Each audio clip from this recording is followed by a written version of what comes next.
Welcome to Daredevil in the Details, a show that explores and delves in the philosophy and themes of Netflix's Daredevil, a digression collection brought to you by A Method to the Madness and ZeroIndent. I'm author DC McNeil, and I'm joined as always by Patrick from A Method to the Madness for our inaugural Defenders episode, Pat. Woo! Defenders, yay. Out of 10, okay, we were pretty cold on this when we were talking last time. We were a little bit worried about how this was going to go down. We were bullying the show. If it was a kid, it would need to go to the principal's office. If we did that, we would be in detention. For sure. And I would not learn my lesson. Without spoiling, I guess, how these episodes open for you, what did you think coming back to it? I had an alright time. Well, brutal. I mean, yeah, look, I think I've lowered my expectations so much that I don't know, these two weren't horrible. Yeah, got it. Yeah, I mean, but from what I remember, I think the first half of this show is alright, and then it gets really, really bad. But yeah, hey, that's my vague memory as well. Look, okay. I mean, there's a few things I want to say up top. First of all, Crystal's art for this season is absolutely incredible. She's more talented than either of us at anything ever. It's amazing. You gotta go check out the video. Second, a lot of my issues with this season come down to with this show rather, a matter of taste in a lot of instances, and then B, just there is a schematic issue with what this show needs to do and the friction it has with the material it's trying to gather. I'll explain that in a second. I wanted to start with just I don't want to do the summary yet, because I think if you're watching this historically, you would have also watched. So for those who aren't really aware, so this is kind of like a special event show that kind of groups all of the Defenders shows together for an event. So in order, it goes Daredevil Season 1, Jessica Jones Season 1, Luke Cage Season 1, Daredevil Season 2, Iron Fist Season 1, and then the Defenders. No, Daredevil Season 2 was before Luke Cage Season 1. I mean chronologically. Oh, okay. In Fucking the universe. Nerd. I'm sorry. I'm kidding. It's worse that you knew that. Yeah, true. I had to Google mine. That was just off the dome. Okay, so can you just give us these characters really quickly and the Cliff Notes versions? Obviously, we don't need Daredevil. We're aware of that, but just give us the very high level of the other three, roughly what their story's about, and what kind of characters they are, and what are their powers. Okay, Jessica Jones's deal is she's traumatized. She's very cold, can't connect with people because she was manipulated by a guy who could control people with his voice. The end of her arc in her season was... Well, actually, should we say stuff like that? Yeah, that's well, yeah, because it comes up in this first episode. It's literally verbally acknowledged.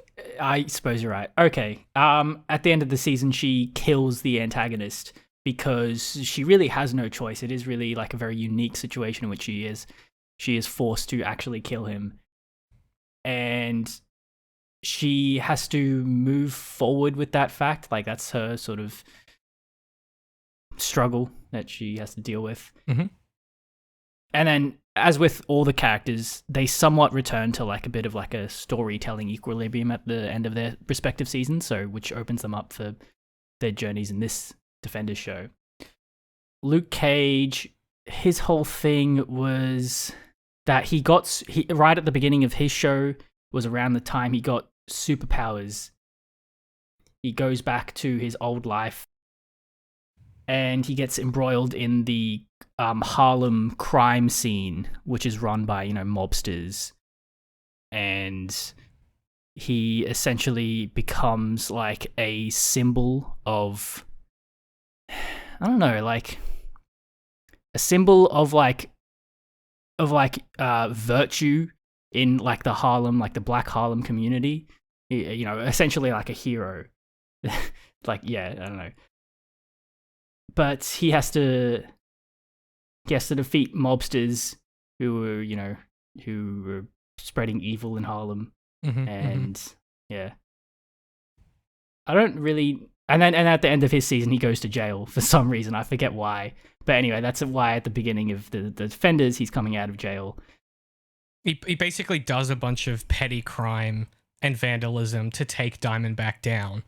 So he goes to prison to basically prove like, hey, the system works. Because he knows that he wouldn't have to do time. He could just always escape. But then what example does that set for the kids of Harlem that he's trying to be, a role model for?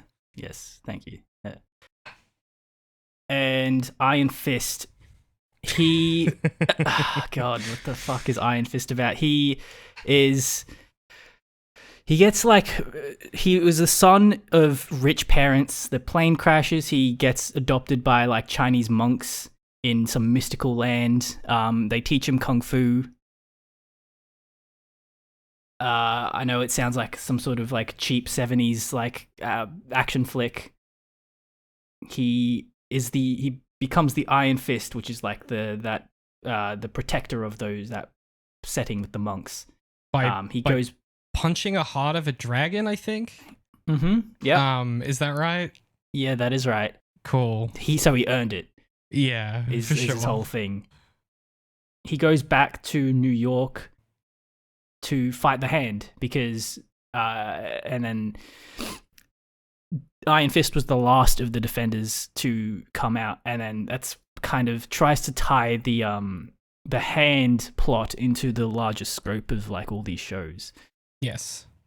So, and then his whole thing is that he fights the Hand in New York, and the tone of Iron Fist is trying to do something cool where it's like wushu kung fu stuff clashing with high-rise city settings. Yeah, and none of it works. Yeah. There's a lot of potential. It's a rough show. Look, I mean, hang on. So there's two things that are important to his character that you've alluded to. So he is the immortal Iron Fist. This manifests as he has within him the power of the dragon, which in the show amounts to the fact that he can make his fist glowy when he concentrates his chakra. And it becomes like it's basically just like a mystical force where he can punch really hard. If he slams it into the ground, it does like a big shockwave. There's other powers in the comics, but that's what the show has for him. And then also he's the world's best kung fu martial artist. Yeah, I suppose. Maybe like implicitly. I'm just saying canonically, that's true. Right. The show does not make a good argument for that with his choreography because of showrunning issues they had. But those are like, just schematically, those two things are important to know. They are like his only identifiers as a character. He has very little going on beyond that. Right. They try to do this thing in his show and in the Defenders as well about he's very impetuous. He's kind of, I don't know, he seems like he's the youngest out of all of them. And he's pretty... He's prone to like childish fits and stuff like that. Yeah, he's an annoying little shit, is what you're saying. Yeah. But he is the optimistic glue, like that holds the team together. Is what his role becomes essentially. And you know what? It's not bad. Yeah. This show does a lot with what's present from his show, I think. Okay. I think now is a good time to just explain what, like, compositionally the show needs to do in order to work, and then we can do the summary and talk about the first episode. So you've already kind of alluded to it, but I think the biggest challenge for this miniseries is it basically has to combine like 4 separate tonal shows that, while they exist in like aesthetically similar ways, they are kind of discrete, right? You have the religious epic turned superhero drama of DareDevil. You have the like explicit crime thriller of Luke Cage. Like you said, you have the wushu kind of corporate espionage of Iron Fist, and then the hard-boiled detective PI story of Jessica Jones, right? And you've also got to keep in mind, I think historically this is important. This is created during the era where character and fan simultaneity is at its peak.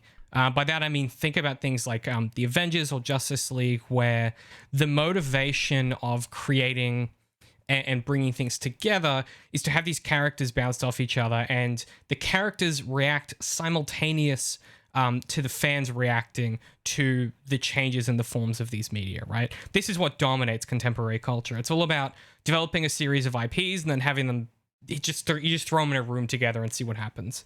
And, they bounce off each other for, an hour and 15 minutes, and then they have a big plot thing at the end and a fight, and then it's over. And that just becomes like the formula of what contemporary media is trying to do, chasing, obviously, the success of the Avengers and all of the implications of that. The reason I say that and don't imply that these necessarily exist in the same category is because while it works for Marvel, this methodology doesn't really suit any of these existing characters, for my opinion anyway. And this is because the only stories, like you alluded to, that are genuinely contiguous, like plot-wise, are Daredevil and Iron Fist, because they both fundamentally concern the hand. But their tonal dissonance means even when you put those two characters together, it feels jarring because it's like you have Danny, who's the terse, kind of self-serious, hopeful guy, and then Matt, who's like, the wry, arrogant, kind of fatalist. And so because their characters are in similar plot shows that are about the same thing, but they're so tonally different, I think the show is in a position where it's forced to either pick a direction and go, okay, we are this genre. The Defenders is a religious epic turned superhero story. The Defenders is a wushu corporate espionage. The Defenders is a hardball, or it's something else entirely. But they don't really end up picking one of them, and it just ends up being all four, and they kind of keep clashing against each other. Mm-hmm. Almost sequentially at the start, as they try and marry them together. But that's what I mean when I say, like, this is kind of the task that the show is faced with. But the characters and what they've done so far, realistically, and we'll get to this as we go through, because I have done something, which I'll talk about at the end. Actually, I might do a little sizzle now. I've rewritten these 2 episodes. Oh, okay. Because I was getting impatient to talk about it, and I was like, I wonder if there's ways you can repair this to kind of do some more interesting things. Again, these aren't bad episodes. I can just feel some of these issues coming up, and there's lots of like weird unforced errors. Again, mostly a taste thing. Okay, that being said, I just wanted to set up, I guess, what's happening here. It is unusual for us to step in mid like project, right? This has been, in the works for a while. Obviously, it also bears mentioning from a developmental perspective. One of the showrunners, Douglas Petrie, who obviously was, Petrie and Ramirez ran Daredevil season 2, and they were kind of responsible for pulling all of this together and being the kind of leads for the Defenders kind of sub-universe, right? Petrie left at the start of filming of the Defenders, and the public information about that's pretty scarce. It sounds like creative differences, and so you're kind of left with Ramirez picking up the slack, and I think we'll see some of that come to the forefront. So let's talk about episode 1, which is The H Word. This was written by Douglas Petrie and Marco Ramirez and directed by S.J. Clarkson, who directed both episodes that we're talking about today. So Pat, I should also preface this that these are very plotty episodes, so I've tried to keep the summaries as brief as possible, because otherwise it'll just be exposition, which isn't exciting. So Pat, let's hear the summary then. A man fights a cloaked woman in the sewers beneath Cambodia. He is losing. Just as the woman prepares to run him through, Danny Rand and Colleen Wing intervene. In the scuffle, the man is killed and the mysterious woman escapes. Back in New York, Matt has given up the devil, now working pro bono cases in an effort to keep his compulsion to return to the suit at bay. Meanwhile, Jessica Jones tracks down a missing husband. Luke Cage is released from prison thanks to Foggy Nelson's help and returns to Harlem. He and Claire finally get together, but it's not long before Misty Knight shows Luke the beginning of the conspiracy. Kids all around Harlem are working strange night jobs and ending up dead. Learning that she is dying, a strange woman, clearly of means, tells Madame Gao to accelerate the plan. Gao is apprehensive but agrees. Standing with Electra Nachios, the strange woman watches as an earthquake spiderwebs throughout New York City, a cancer of fissures that attacks the buildings and streets and people. Danny and Colleen land in New York, as elsewhere, Jones discovers mining explosives at the missing husband's location. In the aftermath of the earthquake, Matt races to save petty vandals from being shot by the store owner. He beats the man and hurries into the night, knuckles bloody and bruised. It's a really strong opening salvo of an episode. You know? But even that, like, there's so many little things where I'm like, this is not good. So I guess let's get into it. Are there any crucial plot things that I excised? I don't think so. I mean, there's little things like, Jessica's sort of doing this because someone told her not to. But I guess we'll get into the weeds of it. Okay. So, Pat, if we were in the Defenders, what do you think our powers would be, and what would our theme be? Like, would you be like the gruff, expert on crime? Would you be the hard-boiled detective? Like, what role do you think would best suit you? I mean, I don't know. I think, as much as I hate to admit it, I'd probably be something like Danny Rand. I'd be the aloof kind of, but super. This is total fantasy. Aloof but super badass fighting guy. That would be my role. Yeah. And you would sort of have like a distant optimism to you that no one could quite pin down. What about you? Yeah. I mean, we all know I would just be like, I'd be the fatalist. I'd be the Matt Murdock. I'd be the miserable fucking self-put upon, this is a mission that I don't have any choice in. And everyone's like, bro, you could just fully stop tomorrow. And I'm like, I don't have a choice. And I think powers wise, it would be like a light version of what Kilgrave has, just like incredibly convincing. And then I might have like a fun cane or a stick that I could use, like a walking stick that I have with me at all times, kind of a gamble style, that could be fun. There'd definitely be a shot of you standing underneath a street lamp as it's raining or something. Oh, 100%. I'd wear a fun hat or something. Yep. Yeah. Yep. Big coats and fun hats in New York City. I'd look like a 40s criminal. You know what I'm saying? Like the a 40s criminal? Yeah, right. Yeah. Kind of like a Godfather-esque. Yeah, exactly. Yeah. And I think that's fun for us. Okay, let's. I'm avoiding talking about the show. You can't even tell. Okay. So we start with this weird fight in the sewer, and I say weird because I noticed something immediately. Basically, it's under the streets of Cambodia, and it's this water dripping everywhere, and the shadows everywhere, and the camera kind of like orbits through this space, constantly disorienting you as Danny and Colleen start fighting.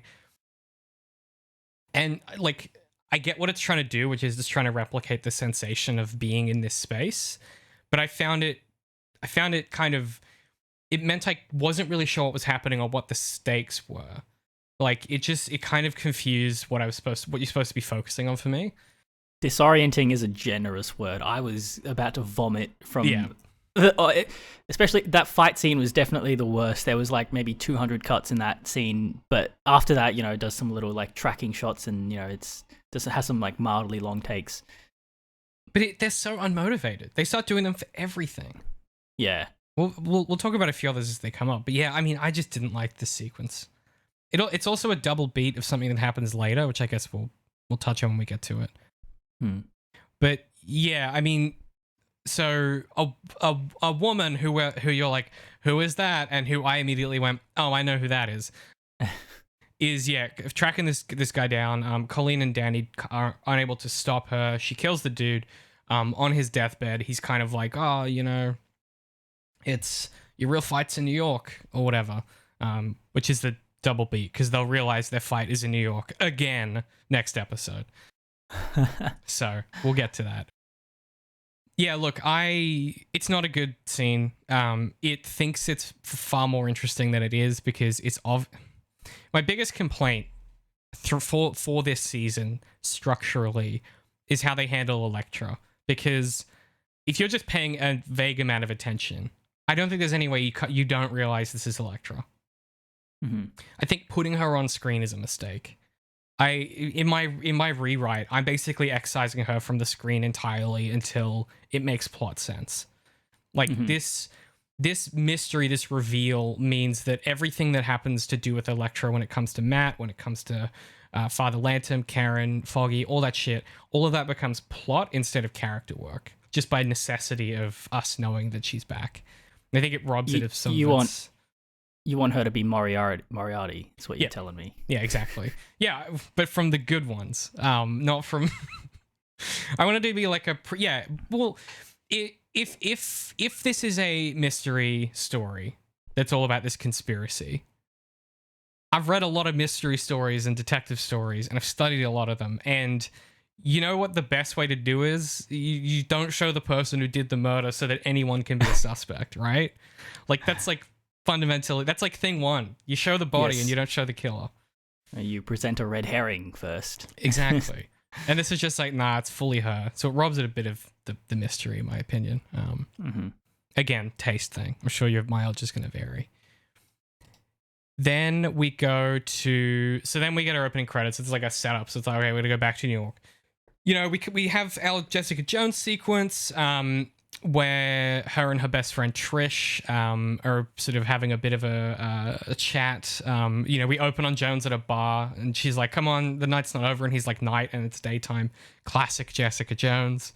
They have a little banter and Trish is like, you know, only you could, you know, take this good thing you've done and turn it into a bad thing. You know, talking about her defeat of Kilgrave, which obviously Trish was a crucial part of. I mean, this for me immediately nails the tone of these characters and their place in this show. It's a really strong character opening. Well, I think this first episode especially, you were talking about how the show is a bit confusing because of its the clashing tones of like all the different shows. And you're right, like it doesn't synthesize them all into like a homogenous sort of tone that works for all of them. It just instead opts to cut between each show's unique tone. But I feel like it works in this first episode where it's essentially watching like little vignettes of the characters after their respective shows, and there's like kind of no barrier between their shows and this show when you're with them, if that makes sense. It does. And I think that's the best output that produces is it can cut immediately between these different, I guess, like genre works, but like it doesn't later. It won't seem to. My guess is it won't seem to know what to do to bring them together. Like it won't know what to replace them with or merge them with.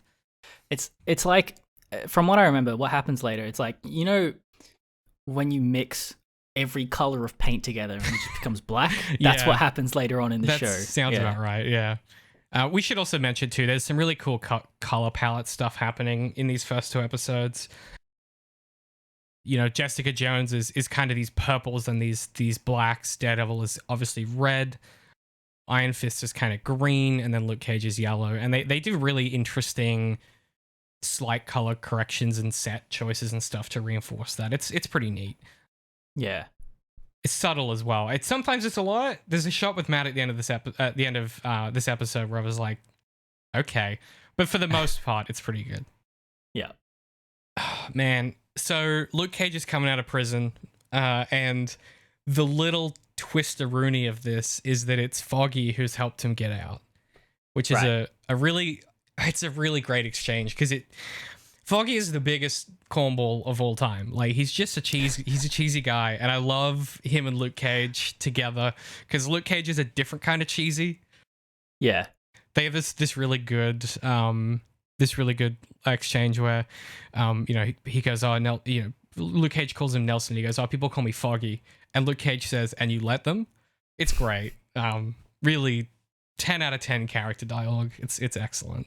I feel like it always nails that's the thing about, like, I mean, that's why this was a trend, and that's why people like loved this era so much of established characters meeting each other is because I feel like it's kind of hard to mess that up, to make the conversations not interesting, because as a writer, all you have to do is like make references and make dialogue relevant with the context of like that character and what they've been through, which, you know, you have like a lot to pull from.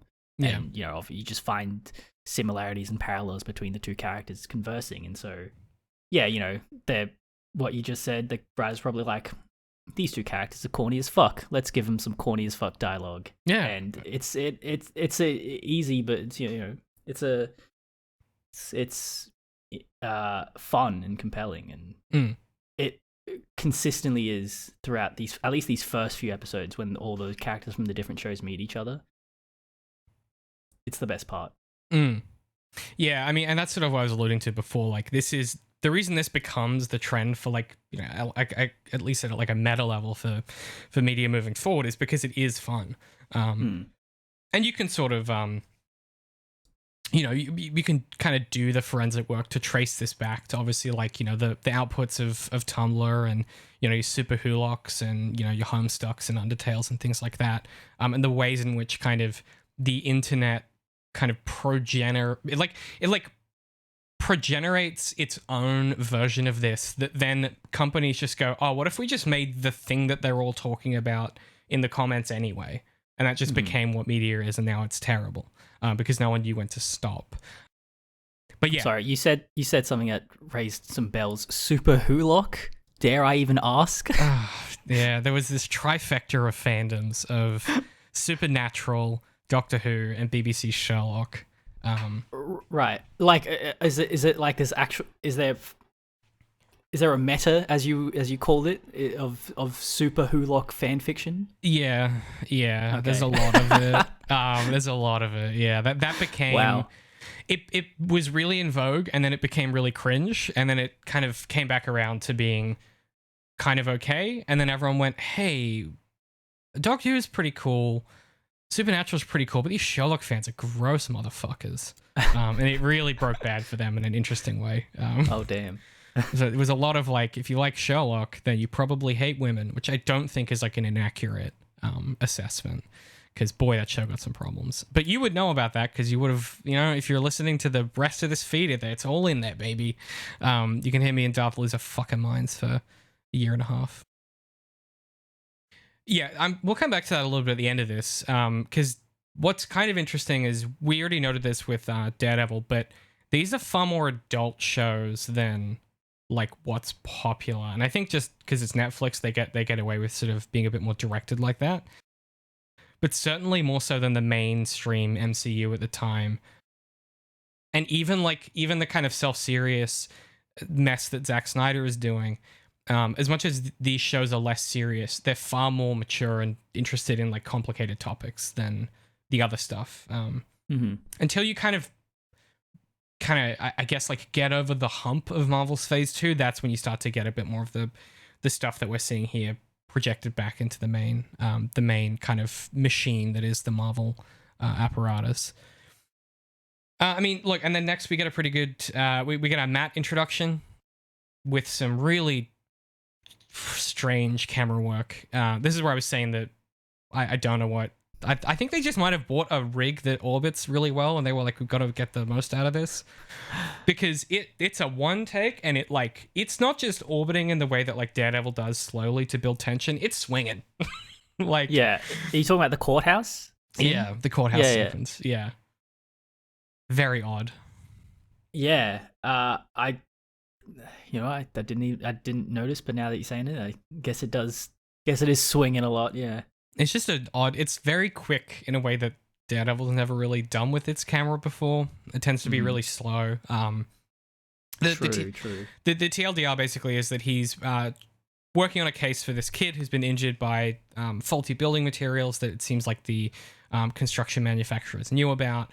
And he wins by kind of doing the thing that Foggy has always said Matt is great at, which is when he gets someone on the witness stand, maneuvering them to say the thing he needs them to say. So a really good little detail. So he wins that case, which is obviously a big deal. It's $11 million for this kid, which is cool.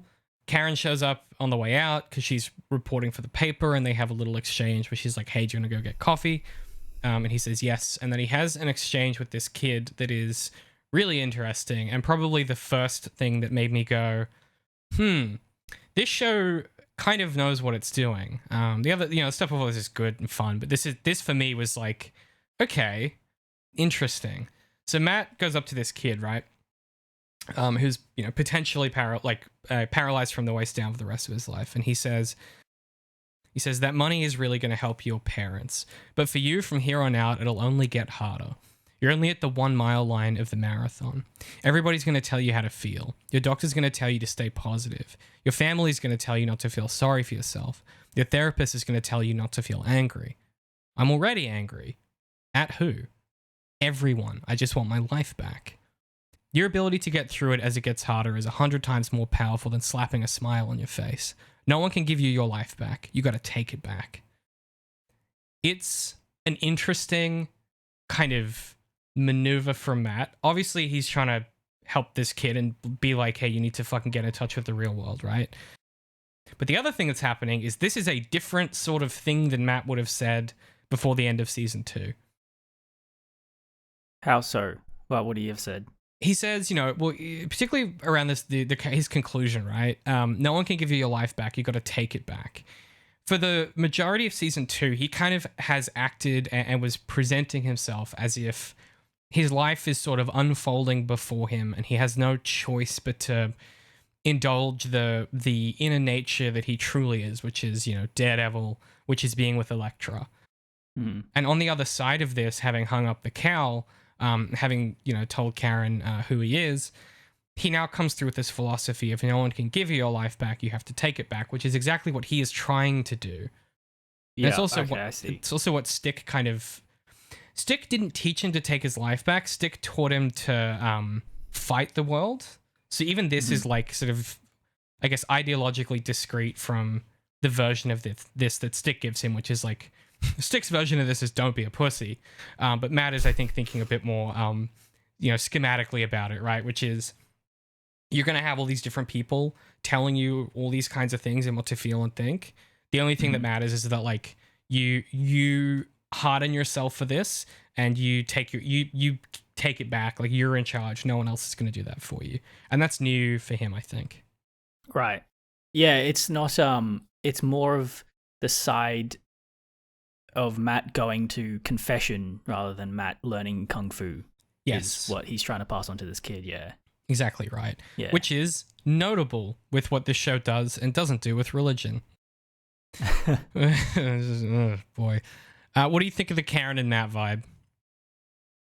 It feels appropriate. Like, it feels like, I don't know.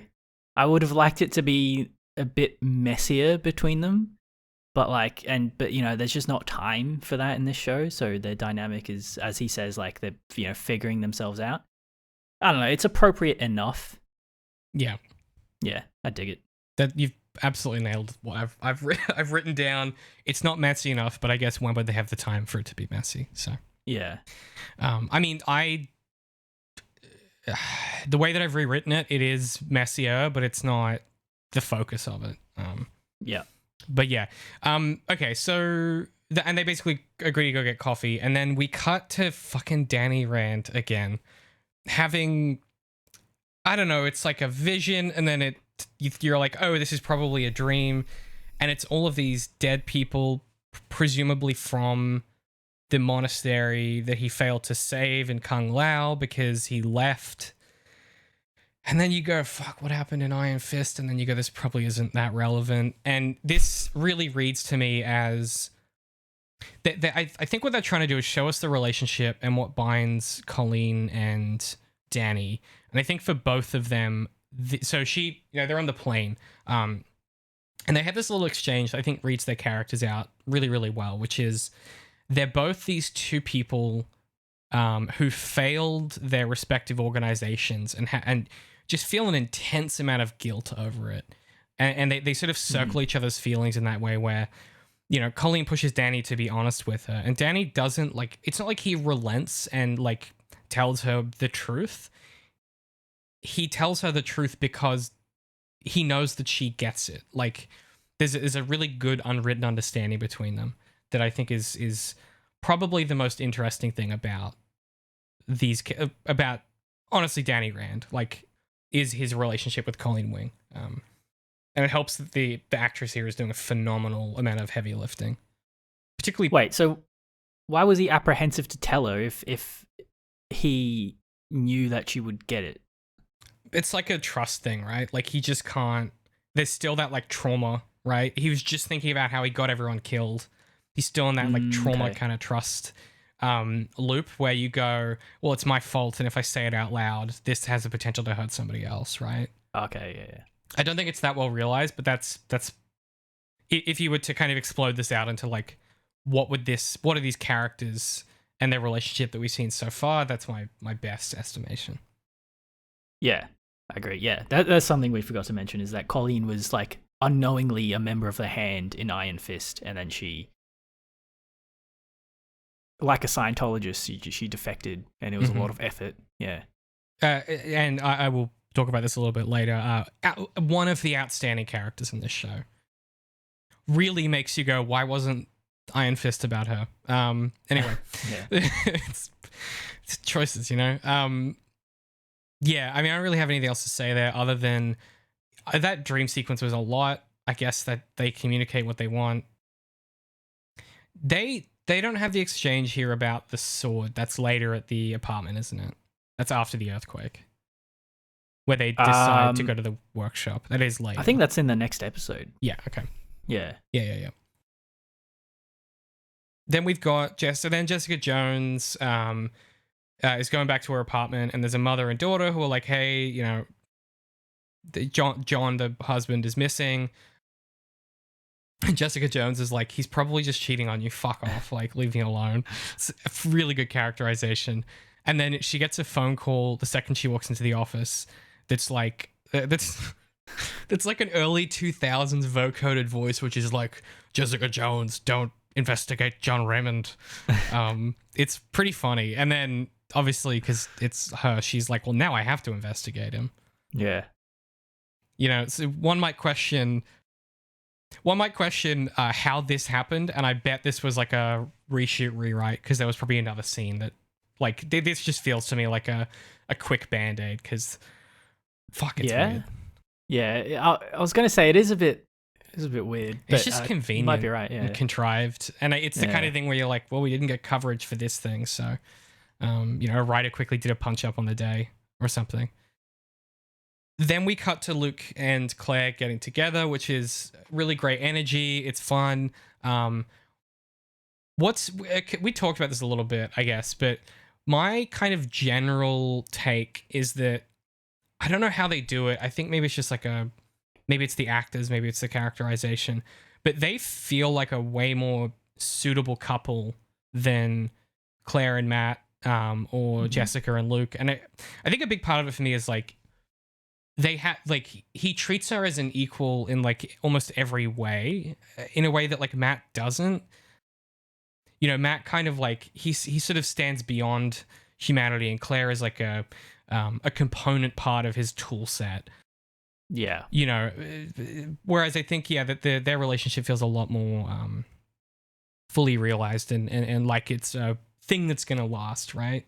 Did you get that sense too? Yeah. It's sort of tough to put my finger on it. It's like Matt, viewing himself as a martyr, has that distance between him and everyone else. And, you know, it's not like, it's like the most like virtuous kind of egotism of like, you know, thinking of yourself as a martyr, whereas like Luke Cage he does have the same internal conflict of needing to balance, you know, being a superhero and just being a person.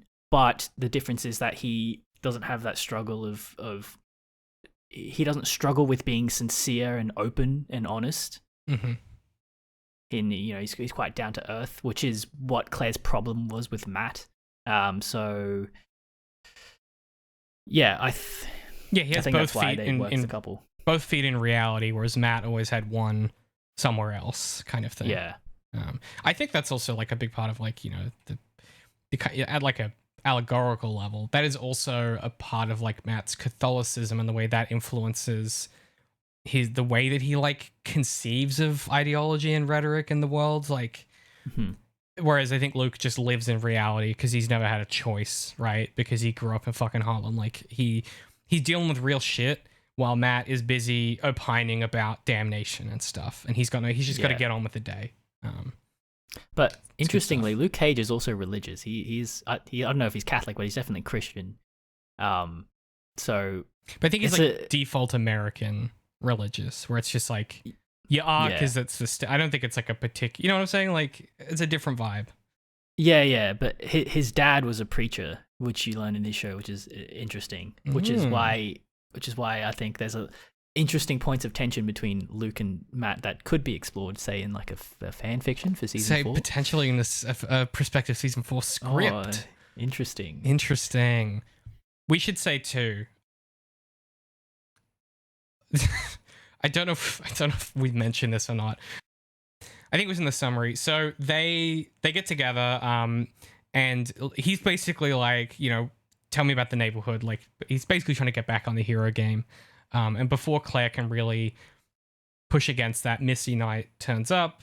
She's now kind of running a much larger task force across New York. She was a big player in Luke Cage's story. And she lays out, I guess, this kind of, she says, come for a walk with me. She lays out the conspiracy, which we'll get to when we come back to that scene. Then we get the Matt, Karen, Dinah scene, where they, you know, Matt's, you know, we start to fill in some blanks as well as they kind of circle each other. So Matt's obviously quit being Daredevil, but Karen and Matt aren't together, which I think is just a really I think the way that this shakes out is really uninteresting, like we said. And their energy is so weird. I was struggling for a way to explain this when I was thinking about it afterwards, but it's like they're both 10 degrees less harassed than they should be just by life. Like Matt is a lot more smiley and Karen is a lot more smiley. And you just go, these people seem less miserable than usual. I don't know what to do with that. And it just has a particular, it's weird. We've never seen them like this, frankly. Yeah. It with the task that the show was given of bringing everyone together, like as I said earlier, everyone's story had to after their respective seasons had to return to some sort of equilibrium, and I think that is the most turbulent in terms of like storytelling for Daredevil specifically, because I mean that ain't his deal. You can't you can't tame Daredevil, or you know, like water that show and those dynamics and those relationships down, because otherwise it's weird and you get tones like this Dinah scene, which is just like a bit uncanny. Uncanny is exactly the word, Pat. It feels like someone described Daredevil to someone else, and then they did a scene from Daredevil, and you're like, oh, this is all the component parts are here, but the whole isn't quite right. Yeah. Which is even true of the next sequence, right? Where Matt, basically, like, you know, so we learn that he's quit Daredevil. They are going to figure themselves out first, which sounds like it was something Karen decided for them. It doesn't seem like this was entirely a mutual agreement. And Matt then goes to confession, where again we have another scene that could almost be from Daredevil, but isn't. It feels equally uncanny. Where Matt goes to confessional, he admits to Father Lantom that he misses Daredevil. And Father Lantom gives a sort of slightly watered down Lantom's sort of lesson about this, where he says that this is a lie of indecision, because Matt says, you know, I lied to Karen about not missing being Daredevil. He says it's a lie of indecision. Ignoring doesn't change anything. And then Lantom says that Matt, you know, is it the devil that he needs to let go of, or is it Elektra? And it's sort of Lantom positions Matt holding on to Elektra as the reason why he misses Daredevil. Because he sort of supposes that if Matt could let go of Elektra, that would be his last kind of tie to Daredevil, and he could move on with his life. And his indecision in not letting go, and in some sense, right, in some sense, admitting to himself and to Karen, I miss Daredevil because also I miss Elektra, a thing which he hasn't told her about, that would bridge the gap that would let them be together finally. So Lantom is sort of imagining these pieces, on the board in that order, and kind of correctly pressing on a button that Matt has, which is like, you need to let this go and move on, which is ironic given what this story is about. Right. That's kind of a bit clever, I suppose, in some ways. But I can tell that you see something wrong with that. What is the thing that's wrong with that? I think it relates to this. It's what we said about Karen before. This isn't in tension with anything, right? Like the equal and opposite reaction to this should be that there is something that's going well at risk in him not doing this. Because it's the status quo and him and Karen are entirely copacetic and just in like a holding pattern, there isn't anything risked by this lie. And so the weight of Lantom's words here aren't opposed by any other like weight in the opposite direction.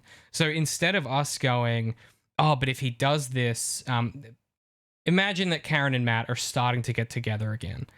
And if he does this, he's admitting to her that there was another woman, and everything she feared about that woman that she saw in Matt's apartment that one time, all of that is true.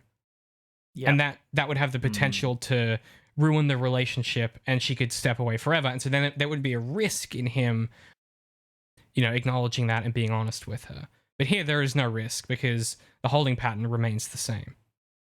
Yeah, I see what you're saying. Yeah. It's not that there's anything wrong with it. I just think it's not used for any particular purpose other than the exposition to tell us that he feels this way. Yeah. I was thinking as you were saying that, I was like, if there was more Karen involved in this process, then yeah, that would put some interesting stakes to it. Yeah. Just a missed opportunity, not an unforced error, right? That's all that is. Yeah. And a big part of that too is really tight shooting schedule. Obviously losing one of the showrunners like days before filming is not great. So you can feel there's a lot of like production tension on this show to get finished quickly and to budget. And some of that were, this is the kind of thing that Daredevil wouldn't miss this trick. Daredevil would double down on this. And this is, I think, where you can feel some of the speed with which they're having to do some of this, I guess. Mm-hmm. And like you said, and like we've already talked about, maneuvering all of these tones together and having to water down Daredevil instead of watering up everything else. Which is kind of what we said before, right? You got to pick a genre, and they don't. They haven't yet. They're still bouncing between them. Okay, so remind me of the order of events. So at what point do we get the woman in white going for the medical appointment and learning that she's dead? That's just before Matt and Karen? Learning she's dying? I thought that was even in the next episode. Well, maybe it is. No, because the earthquake happens. She pushes the earthquake ahead of schedule because she's dying, right? Right. It must be early on then. Yeah, I don't know. I can't remember, honestly. Let me check the summary. I mean, I feel like it's in here. Yeah, okay, so it's just after... Okay, so it's the interstitial scene after Misty tells Luke about the conspiracy, like the kids in Harlem taking the strange jobs. We then go to her. So we did also skip that scene but it's just plot stuff, right? Which is these kids from Harlem are taking a job with some strange guy, and they all are ending up dead. No one knows what's going on. Luke goes to investigate. But yeah, the thing that's important here is this woman in white is dying of something. It seems like an autoimmune disease. He's basically like, he's like, my T count's plummeting, and all my organs are shutting down. And he's like, you've got a month maybe at best, right? Then the next time we see her, she meets up with Madame Gao in the park in the park in the middle of New York, and she has this great little character setting flavor thing where she basically says, like, you know, it's this park shouldn't exist. Like, Grand Central Park, like, has no right to exist. It is, you know, it is incoherent with what New York is. And then she says, it must be hard for them to imagine this whole island as a forest. When the Dutch colonists bought the land from the natives, they're said to have acquired the whole thing for $24. Ask me, they overpaid. Really good character, like, what a character setting, flavorful thing to say. Just sort of this kind of like little wax of history, and then the little punchline at the end, you know, you asked me, they overpaid. Doesn't value the city at all. You know, sees it as the forest that it is, not this thing everyone imagines it is. Excellent. And also, it's like orders Gao around, which we've never seen before. Yeah, which I was a bit confused about. I was like, aren't they meant to be equals? Aren't they? Because I don't know, it's something you find out a bit later, but I think they're meant to, in the org structure, they're meant to be like kind of on the same level, which is, I thought was a bit weird that she ordered Gao around, but it seems like she might have seniority just purely through age, maybe. Yeah, maybe. We get some hints of how old she is next episode. But really cool. Yeah, she says, hey, we need to accelerate the plan. Gao pushes back. She basically says, like, just do what you're fucking told, more or less. And we then get, this is what you were saying before. I mean, I don't know if there's anything you want to touch on there. It's a pretty good villain, like, little establishing shot. We don't know her name yet, and we don't really know what her deal is. But obviously, if she's in charge of Gao, then she's bad news. Yeah, there's something I just don't buy about Sigourney Weaver. I don't know. Like, I love Sigourney Weaver, but I just don't like her as this villain. It just doesn't work. No, I don't know, like, I don't want to talk smack about my girl Sigourney, but, you know, I kind of feel like she maybe phoned it in a bit with this performance, like, which I don't blame her, honestly. Yeah. Like, it's kind of a corny show to be cast in. I don't think the role suits her. Like, yeah, this character is so, like, reserved and self-serious, and it just doesn't, we don't get any of her range here at all. Yeah, no, I think, I don't know, you think about, like, what her role was in Alien. It was pretty much like all reading into, like, facial expressions, and a lot of that movie, she's very uncomfortable, and, like, you have to sort of see that in her performance. Like, that's where she excelled. Like, this is just kind of nothing, I feel. It's very nothing, and it's just the material doesn't suit her. You could get someone to do that with this sort of material. You know, this kind of material really suits kind of the older style, kind of like character actors. Like, you think about, like, Ian McShane's or someone like that could pull this off in a heartbeat. You know, like the gruff older general who, like, is composed and is clearly fucking lying to your face every time he opens his mouth. Dude, Ian McShane is such a good example. Yeah. He would kill this. He would crush this role. Yeah. He just has it like that, and I just think Sigourney Weaver isn't that type of actor. That's all. Yeah, and that's what this role is calling for. So either the material needs to change, or the casting needs to change, or the direction. Because I think you could get Sigourney Weaver there. They just simply choose not to. Yeah. Yeah, disappointing. Anyway, I mean, we'll have more to say about that. They try and pull in some threads next episode. I don't think any of it amounts to much yet. One thing I do want to call out is, so Luke Cage goes up to this kid's apartment and basically is like, hey, you can rely on me. Like, just I'm here to help. The kid's like, no, I'm in too deep, bro. And Luke Cage is like, man, you fucking kids, bro. And then he leaves, and there's this one of the best shots I've seen in a TV show in a long time. Luke Cage is going down the stairs, and he flips his hood up, and it match cuts to Jessica Jones flipping her hood down as she goes up a set of stairs. Yeah, it's excellent. I might just put that cut in because it's so good. And it's like, it's a match cut, and the colors change. Oh, it's brilliant. It is really, really, really cool. I do remember that. Yeah, on this general plot point about, like, Luke Cage going to see this kid, and it's incited by his conversation with Claire earlier. I can't really remember what they said, but essentially the gist was it's not enough to punch criminals. You got to set a good example for like these young men in Harlem. Yeah. And what he essentially goes over there to do is to offer to kind of be like a father figure. And I think that's another aspect of why Claire and Luke's relationship is kind of compelling, is because she has that insight, which is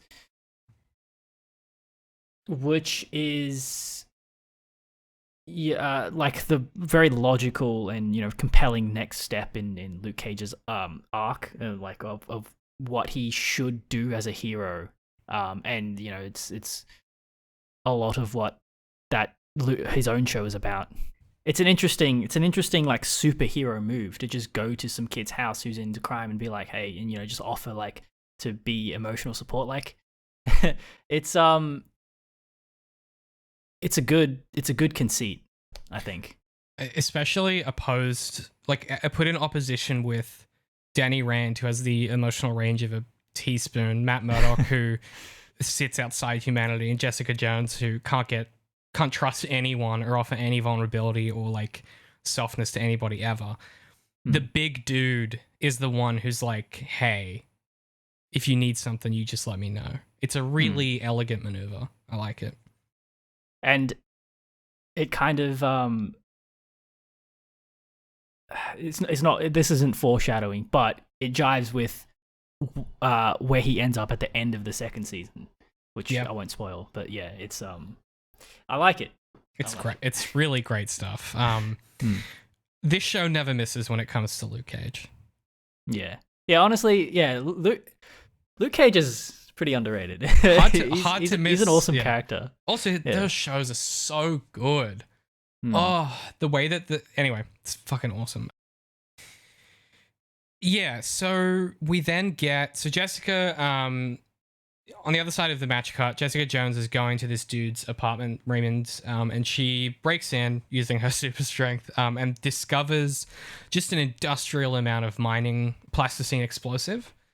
So for those of you who don't remember Daredevil season 2, the hole that the Hand were digging in the city hasn't been called upon as a reference point yet, but there was a really minor plot point in season 2 where there's a big hole that the Hand are digging and no one knows why, and a bunch of explosives went missing or were like bought through a shell company, and it's like a very, very minor plot point, and this is those explosives. It doesn't go anywhere in Daredevil. It's just like thrown into the wind. And here it is. So then we get the earthquake across New York City just as Danny and Colleen arrive on the helicopter.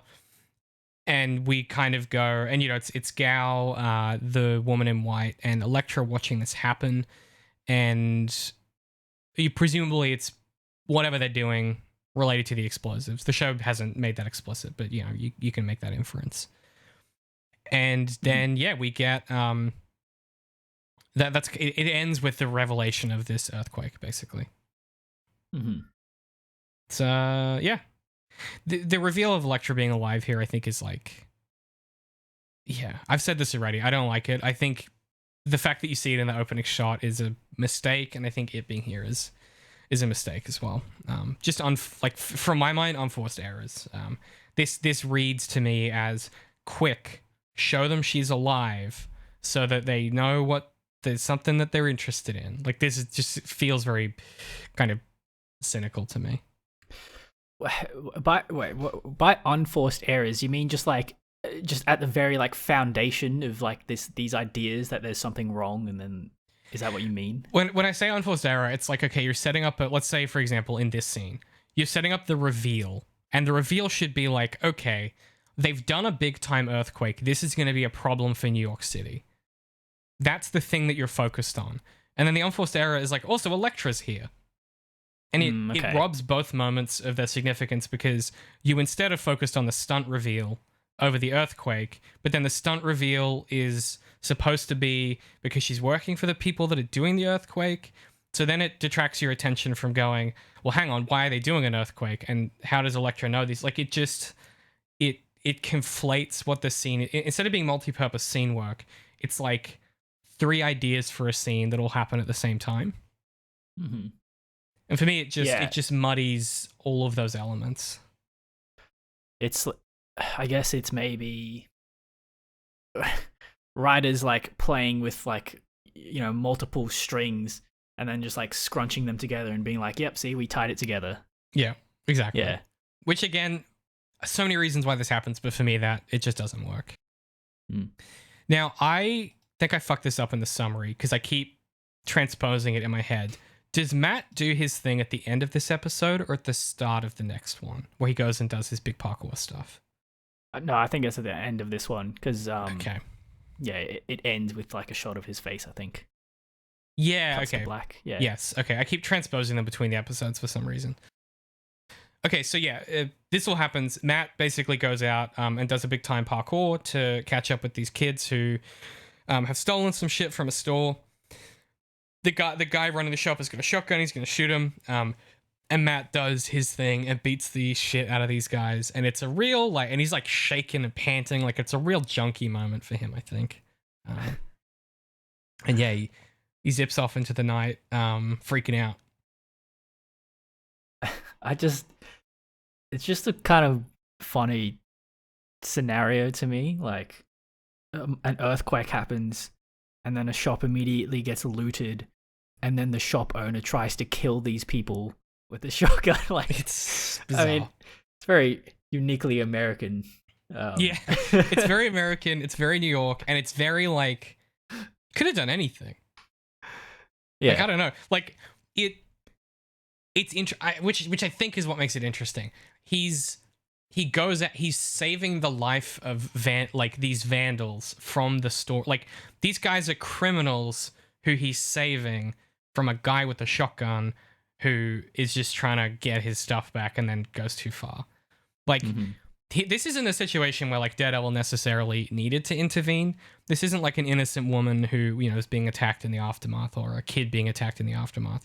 You know, they're teenagers or whatever. But like, I think it speaks volumes that this is like it's like a break. Like, if he thought about this, he would have been like, this is already a bad situation. I don't need to get involved. Do they really deserve saving, kind of thing.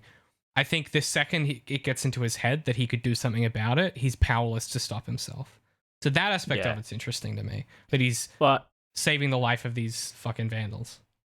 It's also set up earlier in the episode, isn't it? Like, the first shot is him at his apartment, and then he hears sirens, and then he has to like compose himself to like not, and then he keeps listening, and then he hears the police are handling it, and then he's like, oh, okay, it's all good. I don't need to step in. Yeah. Matt's having some real withdrawal issues. Y'all got any more of those petty crimes? My boy just took a big hit. Yeah, look, really solid first episode. Some stuff in there that already it's giving me the impression of what the show is going to be that I don't love, but you know, that is what it is. Do you have anything else before we take a quick break and then talk about episode 2? Nope. Okay, well, we will be back momentarily where we'll talk about episode 2, and then I'll run you guys through my quick rewrite of how I would have a real David old school moment of back in a real art for artist maneuver of like, here, let me fix this thing. Doing some script doctoring. Yeah, some script doctoring. So we'll be back momentarily after these messages. This season of Daredevil in the Details is brought to you by the Maynard Trigg series. These are my Dying Earth science fantasy steampunk coming of age novels. The 3rd book is out now. You can grab the first book, Maynard Trigg and the Creature Beneath the Veil, hardback or paperback. It's on special right now at UnderInk.Press. Appreciate any support you guys give. These books are one of my favorite things I've ever done. I'm super proud of them, and I would love you guys to check it out. If you're interested in the stuff we do, I guarantee you'll enjoy these books. Head to UnderInk.Press and grab your copy today. Okay, welcome back. Let's talk about episode 2, Mean Right Hook. This was written by Lauren Schmidt, Historic, and Marco Ramirez, and directed by S.J. Clarkson. Pat, could we please hear the summary? Misty Knight arrives at the husband's apartment, only to find it was called in by Jessica Jones, who vanishes, taking with her evidence from the crime scene. Luke seeks out none other than TURK, who points him toward Whitehead, a new player in Harlem who might be responsible for hiring the kids for all the shady jobs. Meanwhile, Danny and Colleen track down the dead warrior's swordmaker to a workshop, only to find everyone inside dead. The strange woman is visited by Gal, who tells her their plans have been halted by a wall. The strange woman opines that it is not a wall at all, but a door that requires a key. Danny and Colleen are interrupted by cleaners, who turn out to be the teens being hired by Whitehead. Luke finds Danny interrogating the kid he's trying to help, and the two fight in a one-sided brawl. Danny calls on the Iron Fist, buying him and Colleen time to escape. The strange woman interrogates Stick, who gives us her name, Alexandra. Jerry Hogarth tells Jessica to lay off her investigation, which only spurs Jessica on to track down the origin of the company that owned the explosives. This leads her to the conclusion... what the heck is... Huh? This leads her to the conclusion... That the company. It's a that missing. Oh, okay. What? This leads her to the... No, I couldn't see via for some reason. It was just like the... Oh, okay. Yeah. This leads her to the conclusion via generations of shell corporations that the company dates further back than the 1800s. Jessica returns home only to find the missing husband with a gun to Malcolm's head.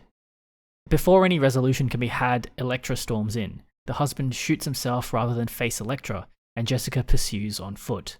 Before she can reach Elektra, Misty arrests Jessica. In an interrogation room, Misty and Jessica spar momentarily before Matt Murdock himself steps in, claiming to be Jessica's lawyer. It's a very plotty episode, isn't it? Yeah. A lot of stuff happening. I've written like little to no notes about these episodes because it is kind of just like all plot. Yeah, I don't have a lot to say about this one other than there's things I would do differently. Yeah, I'm keen to hear it. Well, there are things that I kind of went, this is a notable choice. That's mostly what my notes consist of, is like, this was noteworthy, whereas I think definitely for the majority of this show so far, I've had something to say about almost everything. Not the case here. Some questions I had that I wasn't sure of. We obviously get a bit of Trisha's show, which is now like NPR, I guess. Like it's tonally quite different than what we saw at the start of Jessica Jones. But I can't remember if that starts in Jessica Jones and transitions or not. Or if she always had the serious NPR style show. Because it's called Trish Talk, right? Her show. Yeah. I feel like it was always about that. It was like a lifestyle kind of show. Oh no, actually, I think you might be right. I think in Jessica Jones, she was doing kind of like banal, just random fluff, journalistic fluff. Because her mum was pressuring her because she's just trading on the brand name from her as a kid or whatever. Yeah, that's right. And then she wanted to do more serious, meaningful stuff. Yeah. Yeah. Like a call-in show, I guess. Fuck me, America. You come also on, man. fucking Jesus. It's journalism, I guess. We do learn pretty quickly from this little exchange that like it's very brief, but she's basically taking callers, and someone calls in and is like, "Hey, this wasn't an earthquake," and reveals that they're a geologist and is about to explain it, and then they get cut off by the people upstairs, which makes you go, that seems suspicious. I'm sure that'll come back later. I hope. And that was some fast blackmail done. She was only talking for like a minute, so the hand must have called them up. Hey, we have your family. We're gonna kill them. You need to shut this off now. And then the guy must have been like, okay, and then immediately done it. Yeah, very quick, very efficient, threatening. Yeah, that's what you want to see. It's a flat organizational structure, a lot of agility, a lot of ability, no inertia. Very effective hierarchy. We then get, oh my god, I've written down here. So we're at Danny and Colleen's flat / dojo, which is still a really good location. I like that. I just like that he's this little weird millionaire who lives in a dojo. But he's so intense and like humorless. He's just a weird little guy, and they have this bizarre little exchange where, he's like we're alone or whatever, and she's like, she goes, look, this, and it makes no fucking sense. Colleen's like, look, there could be people in New York that we could be allies with, and he's like, but what if there isn't? And she's like, what? Huh? What if we just start somewhere? She's like, the hand clearly has a presence here. Why don't we trace this dude's sword to its workshop? And I've just written down here, is find allies a plan? I don't think so. Also, this thing about they got to find a sword. It's a Tsukamoto. It's only 10 in the world, bro. This is that plot point from Kill Bill about Hanzo Hitori. Yeah, Hanzo Hitori. Yeah. I do want to say, there's only one place where a sword like this could have come from. I mean, first of all, great wushu kung fu stuff. Second of all, again, Colleen is just way more interesting than Danny. We get a little bit later of her just like nerding out about this sword workshop. Mm-hmm. She's just like an outstandingly interesting character by comparison. It made me go, oh yeah, well, she does carry a sword everywhere. I wonder what the history behind that is. I bet she's got some cool stories about that. I wonder if she's made her own. Like, you just start to. There's so many things about her that are interesting. But yeah, it's a weird conversation and it's a weird plan. But they kind of, I guess, Danny resigns himself to the possibility that there might be allies in New York, and that's their plan, I guess, to go might be find allies. Yeah, strange. I think that's why Finn Jones, the actor for Iron Fist, is. He was cast perfectly in as Loras Tyrell in Game of Thrones, like humorless, self-serious, but not justifiably because he's like a little brat. That's his calling. It just doesn't really. He was meant to play weird little guys. He was meant to play little twinks like Loras Tyrell who are up themselves, not Iron Fist. But anyway, I don't know who you would substitute him for, but I'm sure someone has done some good casting out there. Well, much about the backstory behind the Iron Fist production? Other than it was a bit of a shit show, right? Yeah, well, there was that whole thing about, they were like, well, you should cast like an Asian American to play Iron Fist. And so they were going to get Louis Tan, who is in Iron Fist. He plays like that drunk guy that he fights. And he was going to be Iron Fist for like a long time, and then toward the end they were like, no, we're casting Finn Jones. Interesting. But yeah, so I wonder if he would have done a good job. He was the main character in that new Mortal Kombat movie, so he's got that sort of Hollywood, got the chops for it. Yeah, he's got the chops for it. Yeah, I mean, I would have imagined at the time this was being made, who's the Walking Dead guy, Steven Yeun, his name would have been in the mix, surely. He was huge. He doesn't know kung fu though. He was big enough at that point that they probably would have, like, I don't know. Maybe. It's a weird choice. Anyway, I mean, not everyone is doing their best here. I don't think it's any one particular person's fault. Just a weird little plan and a weird little exchange. Mm-hmm. We get a completely unnecessary, and if you think about it, illogical scene. And I hate this. This is like a Cinemasin's complaint.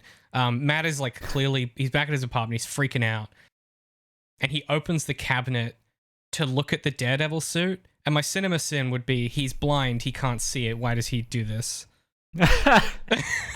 Oh my god. I sat there and I went, what? Like, I get that it's a character note, but it's just odd. So he can smell it, dude. When he opens it up, God. The scent wafts into him, Here's why I think this is a missed opportunity. In the show proper, Battling Jack's boxing outfit is always in the box, and then the Daredevil stuff is in the false bottom. Mm-hmm.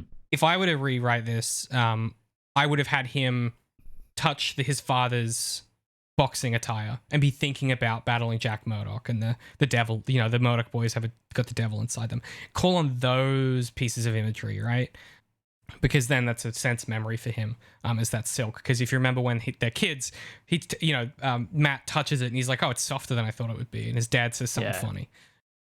I'm imagining the shot right now. He reaches his hand down tentatively. He's caressing the the Jack's robes, and then it moves to the side to the false bottom, and he touches it for a second, but then he pulls his hand away. Yeah. But they need to remind you, hey, he's Daredevil, because if you haven't seen Daredevil, how would you like? So it's just weird. Yeah. Really odd little sequence. I've written down here the criminal bar that Claire gives Luke is called. Did you note this down, the name of the bar? Yeah, it was some real like cheesy pun. I forget what it was. I think this is right. Trouble and pair of dice. Yeah, trouble and a pair of dice. Yeah. As in trouble in paradise, but trouble and pair of dice. What? I was like, what a terrible name for a bar. That's perfect. Especially for a bar that's meant to be the criminal hotspot. Like, could you just imagine these fucking like hard bikers being like, yo, gonna go down to trouble in a paradise. Yeah, versus like, I'm going to Josie's, and you're like, yeah, okay. Like, it just doesn't sound tough. Yeah. But that's also part of the criminal element in the way it's imagined, right? Is that a lot of it is all about posture and bluster and that sort of thing. Then we get our boy. Oh my god, our boy is back. Our boy. Our boy is back, baby. And Luke immediately just interrogates the shit out of him. And gets him covered in beer. It's great. Completely destroys that guy's tank though, which is a bit rude. This man cannot stop doing petty vandalism. No. I guess if you're a big guy like that, you could punch anything, you would. But yeah, he owes that guy a keg of beer, frankly. Whoever owns that bar. Yeah. It's very good. Turk's great. I really like the way that they just have this respectful relation. He doesn't beat him up. Matt would have beat him up at the end. Yeah. Very different guys. Very different guys. Yeah, he has a unique relationship with all the superheroes that, make the rounds on him. He really does. Yeah. But there's also, there's something to be said for Luke Cage's unique relationship to crime in that sense as well. In that, like you said before, he is the one who is going to reach out and say, hey, do you need help? You could imagine TURK going to Luke Cage in a moment of crisis because of this respect they have. You could not imagine TURK going to Daredevil for help. That would never happen. I'm going to digress a bit and talk more about Luke Cage because I love Luke Cage. But I think that's an interesting tension in his show about how he has that privilege to be this very moral person because he's bulletproof. And, like if Daredevil was bulletproof, maybe he would be a more open and, welcoming person, but he's not because he doesn't have that privilege. Right. There's a risk that he doesn't have to run in doing this stuff. Yeah. That's actually really interesting because I think especially in comparison to say like Jessica Jones, who is her own worst enemy, you get this dude who just like, he has the kind of luxury, that the privilege, exactly what you said, to be a particular kind of performative vulnerable. Like he can sort of put himself in physical and emotional harm's way because he knows the physical part isn't an issue.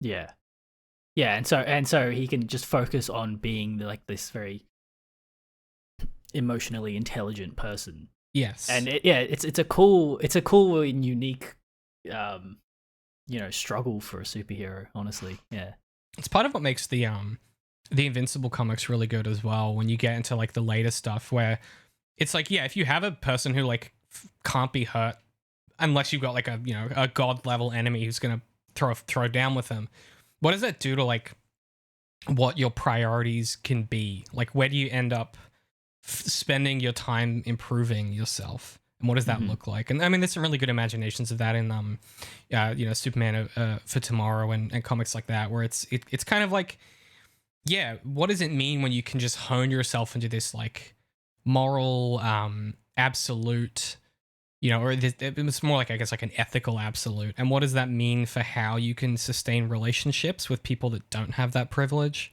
And I think that's, again, one of the most interesting things about his character, and where there would be some interesting stuff with Matt that just we don't really see. Yeah. Especially with Danny. Like, I could imagine a Luke Cage season 3 bringing in Iron Fist as a full-time character, and having them really have some interesting stuff to say to each other. Well, do you remember the Iron Fist interaction in Luke Cage season 2? Not at all. Oh, I don't dude, remember anything beyond it's Iron like Fist one of the season 1. it's one of the best episodes in season 2. Yeah, I mean, it's minor spoilers, but Danny shows up in Luke Cage season 2 only for one episode, and the general conceit of that episode is that Luke Cage is going through like a lot of emotional turmoil, and Danny by that point he's sort of come to realize like and bit self-actualize a bit more, and he's like this very calm, stoic sort of, you know, guy who meditates a lot, and his role in that episode is to essentially kind of be a therapist for Luke. That's and cool. it's this really interesting episode about like his psychology, and they play off each other really well because they have that relationship established in the Defenders, and so they're like kind of buddy. Yeah, it's really good. Damn, that's cool. I would like to. Yeah. I would watch a full-time ass show of those two doing stuff together. I just think they have a really interesting dynamic. Yeah. Okay, we then get some other interstitial stuff. You get this implication that the Lady in White, Alexandria, has been alive for hundreds of years. It's when she's seeing the Philharmonic play because she's made a big donation. And she basically talks about like Beethoven and his contemporaries as if they are like buddies that she spent time with. It's not explicit, but it's sort of it's the implication that we're supposed to take away. And you're supposed to go, so she was alive back then? Yeah. Which is contiguous with Jessica's investigation that suggests the company's been around since the 1800s. So you can put two and two together pretty quickly. Also means she's older than Gao, it seems like. And probably Nobu. Again, interesting just schematically to have the biggest bad be the oldest. It makes sense. It's a comic book. Like it's a natural storytelling impulse of like this kind of genre work. I guess to repeat the same idea and to put a pin in it so we don't have to say it ever again. All of that being said, it still doesn't quite work. This works better for me, this scene, as far as like characterization, but it's still not there. Whatever they're shooting for isn't it's not clicking into place in the way that it feels like they're hoping for. It feels so much like just an affectation to me. The whole everything that's going on in this scene is on the surface. She's just like she's just listening to she's rich, she's booked out, you know, this whole orchestra. She's listening to them play, and she's talking about how she was mates with like Beethoven or whatever. Like, I don't know, there's not much going on here, I feel. Yeah, it's just it's very transparent. Then we get okay, so this note is really okay here, but I've said, okay, so the bad guys are digging with explosives to reach something. We don't know what, and there's a wall that's actually a door, and because doors are doors, it needs a key. The key's the Iron Fist, right? I don't remember anything about this show, but I'm like, that has to be true. Like, it's an unbreakable door, and you have a dude with a fist that can hurt the bulletproof Luke Cage. It has to be the Iron Fist that opens this. Also, it's the hand. Why it would make sense for it to be nothing. Like, it's such a this is my issue. It's such a transparently obvious thing that it's like, why would you write it this way? Did you want us to just know for sure? I don't get it.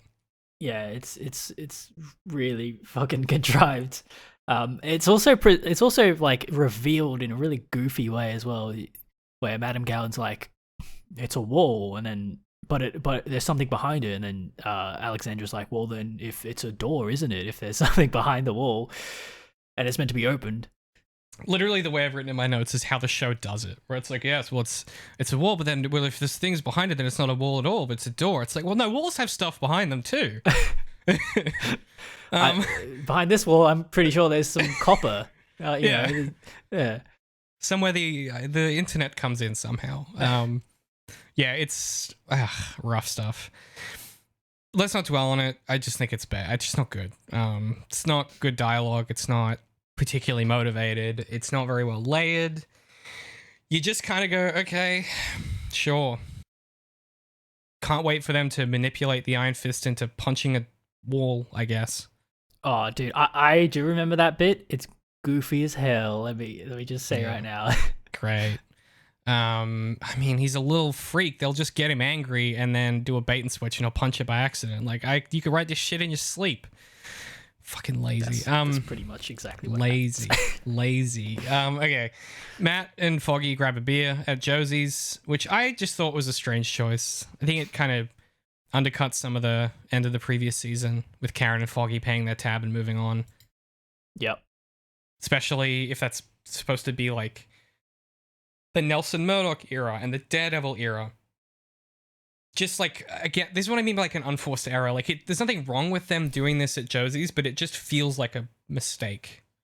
Mm-hmm. It feels like Foggy should have invited them to some fancy uptown bar because that's his life now. And that could have been a point of tension. But instead, we're just back here because remember Josie's? And no one's really thought about what that means, it seems like. Yeah, I agree. That's a good point. Also, okay, there is some clever stuff happening here that I don't think it's fully expanded and used. But Foggy, so the reason he's invited Matt is that he seemingly implicitly has worked out that Matt has gone and beat this guy up somehow. Doesn't matter how. And he's basically like he's sensing his friend or whatever their relationship is now, sensing that he might be in this place where he might relapse, which kind of at a broad schematic level places DareDevil as an addiction for Matt, which is something we haven't explicitly seen drawn out before. It's always been kind of unspoken.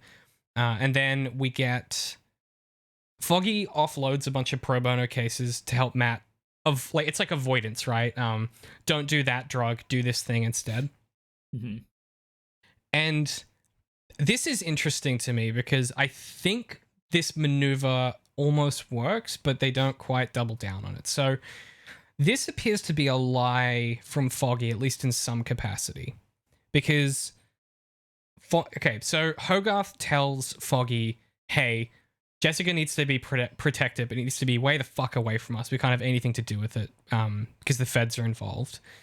And Foggy, in this moment, must give, just like for the plot to make sense, Foggy must give Matt Jessica's case file from Kilgrave or from something. Because there has to be a reason that Matt goes to help Jessica at the end of this episode. And the best I could come up with was that she's in this stack of papers somewhere. Yeah, okay. I actually didn't put that together, but that makes sense. Now, that's a really interesting point of tension that never gets explored. But, you know, it's in the source there somewhere. Which, because that's a really good conflict between these two people. Like, why? First of all, he lied to Matt, which is a thing that he spent years grilling Matt about. Second of all, now that Matt's finally given up the cow, all of a sudden Foggy's like, go help out these other vigilantes. Like, isn't that incredibly hypocritical? Like, there's stuff, there's source there that you could play in, and it's just, doesn't really go nowhere.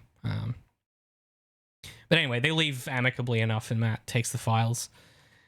We then get the same message repeated, so you go back to Hogarth, and Hogarth tells Jessica to leave everything alone. Stuff that's not worth talking about. I already said Colleen loves the sword workshop. It's a really cool characterization moment. In like 2 lines of dialogue, she has far more interesting shit going on than anything Danny has in this entire show. It's really impressive. Like, the way it threads the line between her being like, she says something like, is it weird that I want to live here? And Danny says nothing of any particular in response. And then she's like, oh my God, check out this sword. Very, very, like, just great stuff. Fun scene. And then they go into the back and all of the people are dead. And there's a kind of poster thing of Kung Lao, which is obviously the monastery where he's from. And Danny is... Kunlun. And Danny is just mystified by its presence, as if they hadn't gone to track the hand to go and track enemies of the hand who would obviously know of it. It's like, I don't understand why he's confused by its presence. I completely missed that. There was a poster of Kunlun on the wall. Yeah, he stares at it for like 20 seconds. I must have been like writing something or something. Oh, jeez, it's weird, man. Yeah. Anyway, that all happens. Elsewhere, Elektra busts into Jessica's apartment. They have that, there's the standoff with the dude. All that happens. He kills himself. She gets away. Misty conveniently is on the steps outside, I guess, because she's going to confront Jessica about the evidence she stole. Right. So she's there.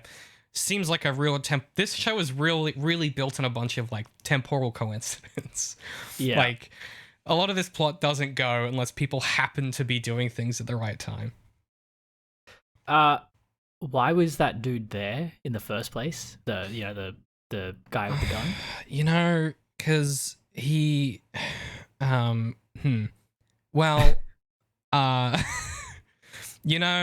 why would you go to the person who's trying to track you down?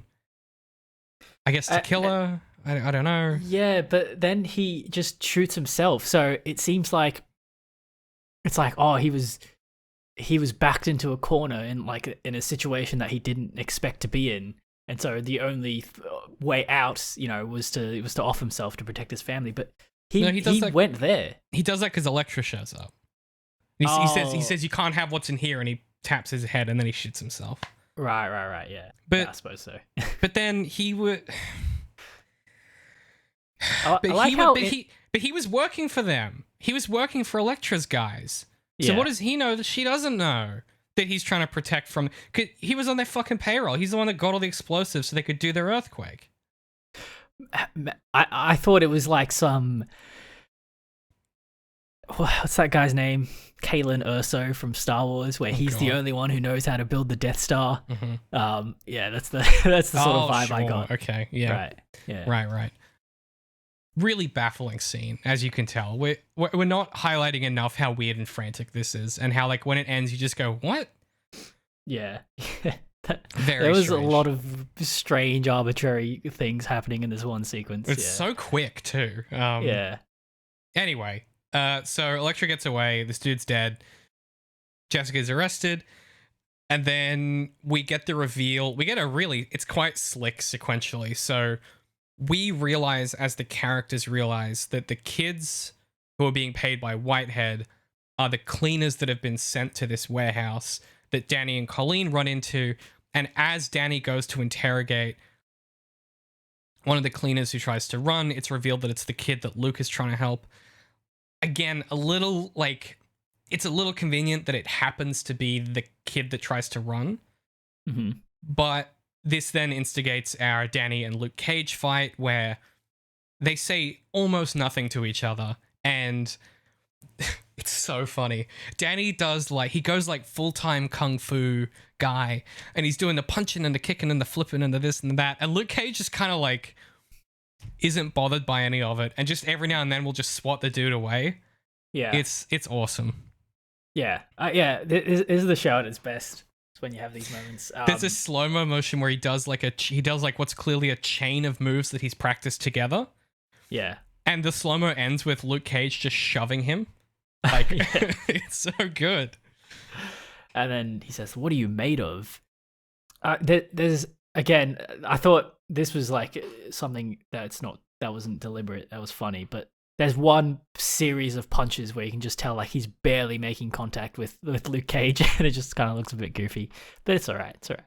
Yeah, we forgive. We forgive. Yeah, good scene. Great scene. The police arrive. Right. So there's three things that happen at once. The police arrive. The kid's getting arrested. Colleen's like, "Hey, we gotta fucking book it. We're gonna get out of here." And Luke Cage is still trying to work out what the fuck is going on. And then the scene ends. And so the kid gets arrested, and everybody else gets away. Well, you forgot that Iron Fist does his glowy hand and punches Luke.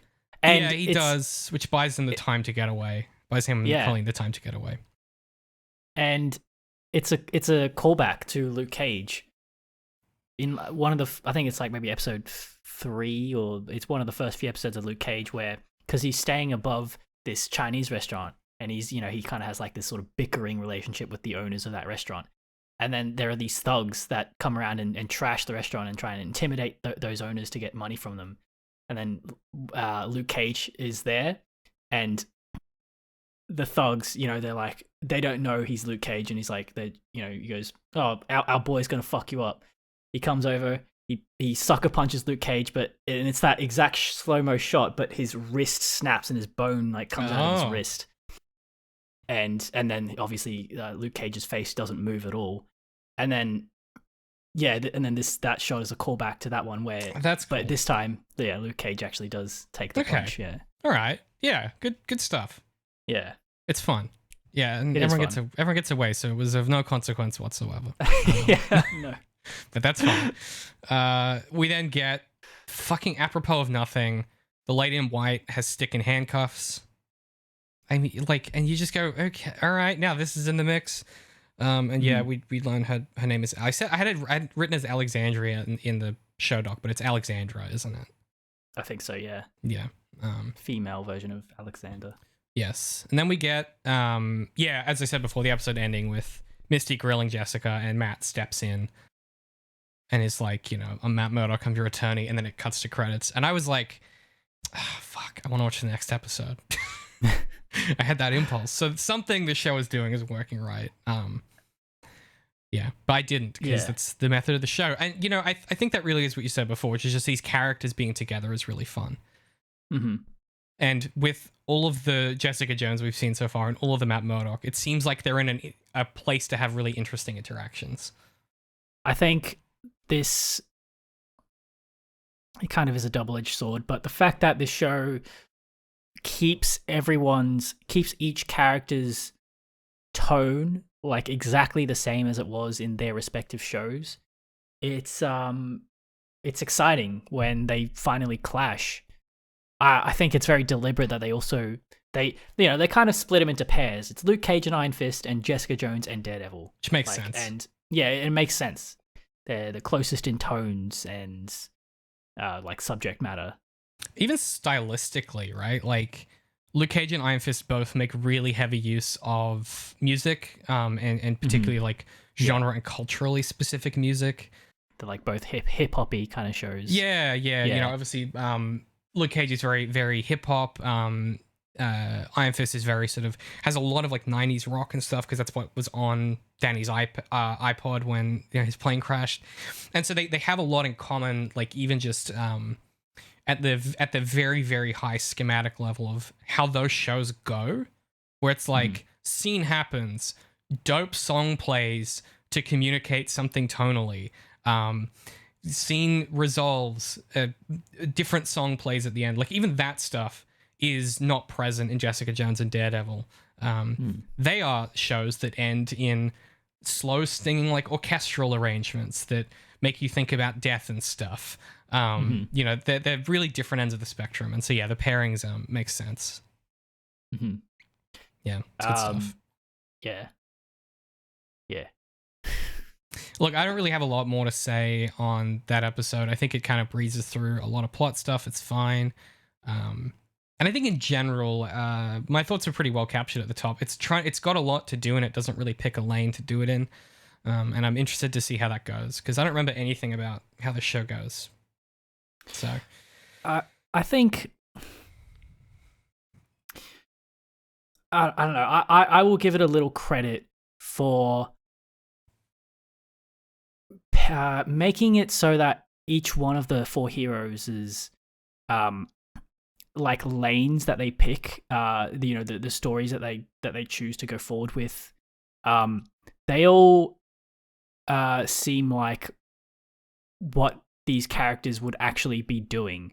And then having all of these like kind of, they all are related to the hand plot, and the way these threads come together is there are some, contrived things here and there, but I think for the most part, they do like an all right job of actually convincingly making these characters' paths cross.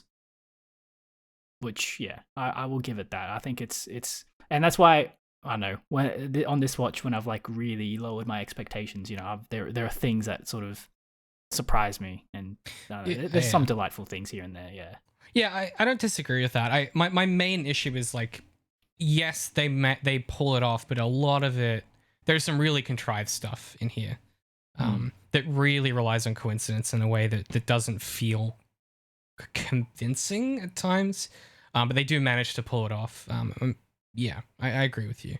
Okay, I want to explain very quickly. So the reason I stopped doing rewrites of things is it was like, last couple of years of Art for Artists. I was working closer with people who actually write stuff for a living, and it just became one of those things of like, I would be in Melbourne for like an event or something, and I'd run into someone that had worked on a project that I had rewritten, and it just felt very arrogant and kind of like, I don't know, it felt like there was a lot of supposition happening. What I've done here is basically take the material they've got and form it into the style of the thing that I would have done. So I'm not saying this is better, this is just different, and it's the way that I would have positioned this stuff. I'm keeping a lot of components, I'm just moving them differently, and I'm also just excising some stuff. So I'll hit you with the first episode, and then I've got a brief summary of how I do episode 2, but I don't think there's much you can change other than little notes throughout. So I'll give you the pitch. So episode 1, we open the same way, so we're in the sewer, except the guy is dead already, and we only catch a glimpse of a coat disappearing into the sewer as Danny and Colleen arrive. The dude says nothing because he's fully dead. Instead, Colleen recognizes his sword and suggests they need to go back to New York because she knows the workshop where it's made. So this removes the double beat of them having to decide where they're going to start their investigation. Yep.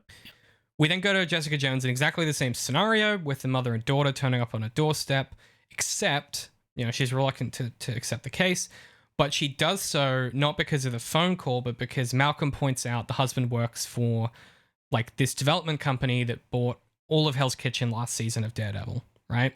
Mm-hmm. And she suddenly sees money. She's like, well, if I find him, that's a big payout potentially. So she's got a selfish motivation for embarking on this case. Mm-hmm. Then you can already see I'm trying to do maneuvers with these characters' movements, right? Like we need some movement for these characters. Jessica is still resisting her natural built heroism, and she's going for the cash grab. Matt wins his case in exactly the same way, has his awkward coffee with Karen. But in this version, it's a bit more of a kind of verbal spar between them.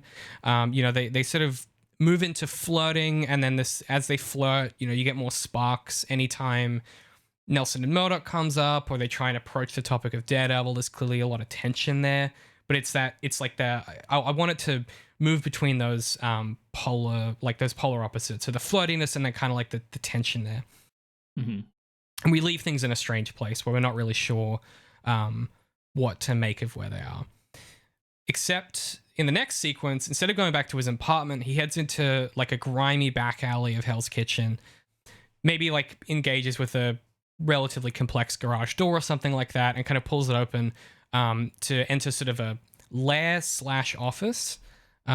Because while Matt's hung up the cowl, his investigation has continued. He's tracking every movement of every company Nobu's men have ever touched. And he's just got file upon file upon file of research and findings. And he's going through and he's reviewing the documents that were released during the trial that he's just won. And we get this suggestion here that maybe his motives were not so altruistic in helping the kid, but he took the case because he knew he could get access to confidential documents that would lead him further down Nobu and Madame Gao's trail.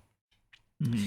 And so again, we get that little like selfish impulse that Matt has, where he'll do a good thing, but for himself. And this is kind of schematically replicating the Daredevil motivation, which is doing the right thing on paper, but kind of it's self-indulgent, and it's you're doing it because you want to do it and you enjoy doing it.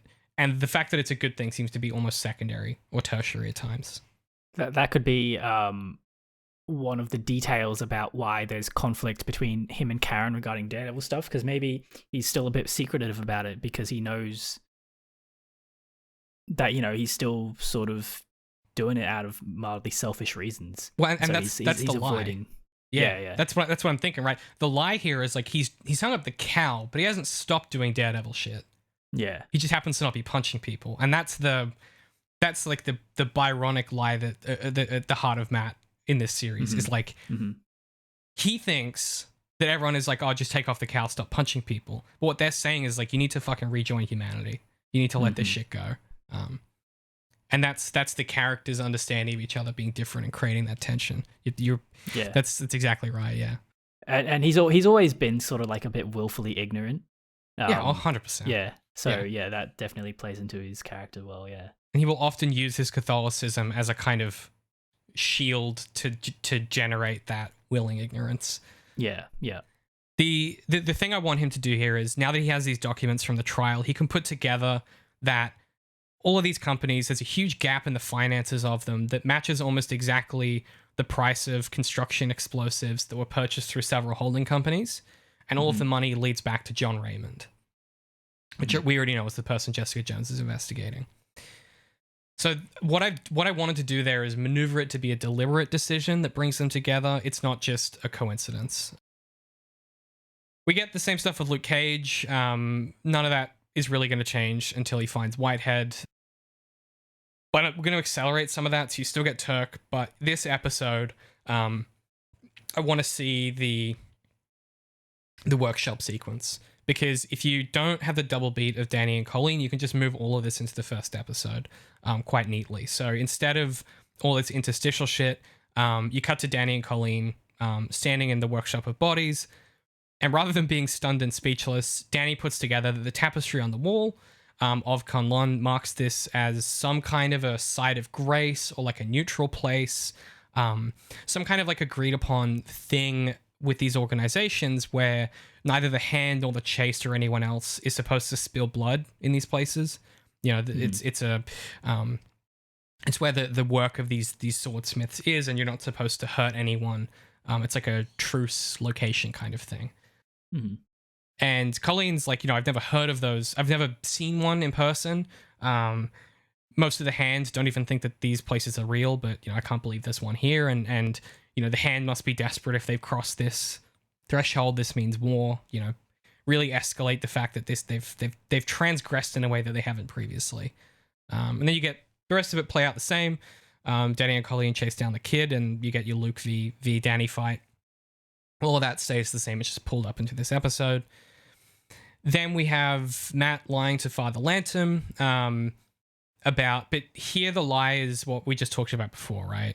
Where he's you can almost have the same conversation, but we now know that it's not just a lecture that he's let go of. He hasn't really stopped doing the Daredevil stuff. He's just stopped punching people. And that would add extra weight to that exchange with Lantom. That would give us the tension we need in the opposite direction, because there's something at risk. If he stops doing this, the Hand might fulfill their plan, and the city might be in danger once again. But that's what he wants to do. What he needs to do is let it all go and move on with his life. Then basically, Jessica Jones finds the explosives, the earthquake happens. The only thing that you would change there is there's no Elektra reveal. You just don't have her in that sequence. Matt goes through all the same motions, except instead of leaving his apartment, he's still in his workshop. And you can keep the same framing of the kids with the stolen goods and the store owner. But here, the kids see him coming out of this door or whatever it is, and they demand that, Matt hides them. Like, this dude's crazy. You got to get us off the street. And Matt says no. He faces off against the store owner, beats him the same way, and then basically says to the kids, like, you forget you ever saw me, or that this is here, or like, you don't want to find out what'll happen to you. To just kind of scare them away. Mm-hmm. We're a lot darker, but I want that kind of intervention to be forced upon him by like a selfish need. Like, it's the fact that he has to save these kids is him indulging himself in the the Daredevil punchy part of it, but it's also to sustain the other part of it. Mm-hmm. A lot more like trying to like jam it all together, a lot more kind of focused. And then you would end the episode there. A lot of that is just like bringing all the pieces and putting them into more tension. In the second episode, like, I only had really high level notes. You'd have it focus far more on the aftermath of the earthquake. You'd have a bit more of Luke and Claire trying to clean up Harlem. And maybe you get a bit more tension between Luke and members of the community who kind of like, maybe they think he's big noting himself. Maybe they think he didn't do enough to help, the kids that were at that warehouse. Or you get the fallout for this kid being arrested and the fact that he didn't do anything about it. You get them Foggy and Matt drink all the same. Exactly the same thing happens to Foggy beforehand. Hogarth says, hey, watch after Jones. But in this version, you know, all of these cases that Foggy is offloading should be cases about people injured in the earthquake who need help and things like that, along with the Jones file, which we make explicit, at which point Matt is basically, like, has a go at Foggy, like I said in the episode proper. You know, he says, like, you fucking lectured me for years, and the second I hang up the helmet, you want me to help someone else? So what, it's fine if someone else does it? And Foggy tries to argue that it's not really the same. You know, she has powers, and Matt just kind of like storms off. You know, we keep that relationship in tension. We would then have Misty confront Jessica at Raymond's apartment in the same way, almost exactly the same.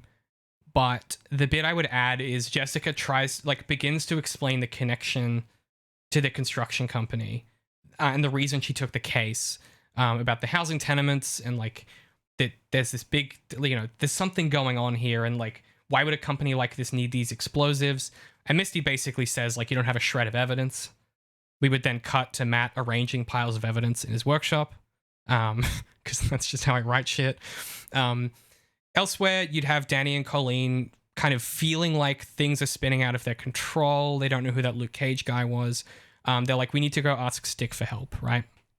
They arrive at the Chase hideout, and they find everybody dead, and Stick is missing. Danny, really spiraling into frustration, tells Colleen, like, they have no leads, there's nowhere else to go. And Colleen admits, okay, that's not entirely true. There is something I've been holding back. Stick does have one ally in Hell's Kitchen. Someone even she hasn't told Danny about. Parentheses, this would turn out to be DareDevil later. Wait, how does Colleen know Stick? Because they used to be enemies. I suppose, yeah, okay. And so you could maneuver it such that, you know, maybe she was tracking Stick, and you know, he took on this mentee, this other kid that wasn't the Black Sky, and has worked out that it's DareDevil. Like, you can kind of follow the thread. Right. And then you get, for some reason, you can keep Alexandria interrogating Stick. But then here, I would have her do like a villain speech, right? You know, because she's saying it's a Stick, her enemy. She's like, you know, your problem is you've always been so short-sighted. You're always training these kids, making them into weapons. What you don't understand is that, you know, I've lived generations. You know, time is a face on water. You only see the ripples as they lap at your ankles. I throw the stones themselves. You know, I cast the stones themselves. And then Stick could retort with a very wry, like, crass retort. Yeah, exactly. He could say something that ended with "son of a bitch" or something, you know. Well, yeah, just to like juxtapose like Alexandra's like grand scope of villainy. Yeah. I think Stick is kind of like the opposite of that. There's some good potential banter there. Yeah. And then I thought the reason she's kidnapped him is to learn how to get through the wall that they're digging. So she can be like, hey, we've reached this fucking wall, you know. And then Stick can laugh and say, it's not a wall, you asshole, or something, you know. Mm-hmm. And that suddenly she goes, oh, it's, you know, but we don't get that so explicit. Then separately, you know, Luke learns from Misty that the kid that he was trying to help has escaped custody somehow, as did all the other kids. And Luke goes to this guy's apartment only to find him dead, cut to ribbons, presumably by a sword. And then at the same time, Jessica returns home to instead find Raymond dead on her doorstep, pinned there by some kind of like arrow of strange design, something implicitly mystical and hand related. Maybe it's a sword, maybe it's an arrow, whatever. Jessica calls Misty saying, listen, if you want evidence, I've got some pretty damn conclusive evidence on my front door. And so it's Jessica reaching out, not the other way around. You would then have, and this is where you would have to move a lot of stuff later, but I would then have Danny and Colleen heading out to find Claire, because Colleen knows that Claire knows DareDevil. You'd have to think about how you would do that, but I wanted to bring this further forward because I think that Danny Luke stuff is so interesting that it needs more airtime. And Claire says, look, he's gone and might be gone for good, but if anyone knows where he is, you should try Foggy Nelson. And they say thank you just as Luke Cage returns from discovering the body of the kid. So he's already pretty shaken up and emotional. And Luke prepares to attack. And then we would cut back to the interrogation where Jessica and Misty argue and Matt enters the room, and then credits. And so what you would end up with then is you have a motivated thread that is bringing these people together because Colleen and Danny are looking for allies, and Colleen knows that Stick had another apprentice that knows Claire, and so like you can kind of start to feel all the threads they have, and you could start bringing them together, but through deliberate choices instead of coincidence. Mm-hmm. And then you end up with a much darker show, I'm sure. But that's my general, like, if I were gonna do a quick punch up of this, those are the things I would look to change. I've noticed you've relegated Iron Fist to the sidekick and elevated Colleen to the main protagonist in your version. Yes. As the show should have done.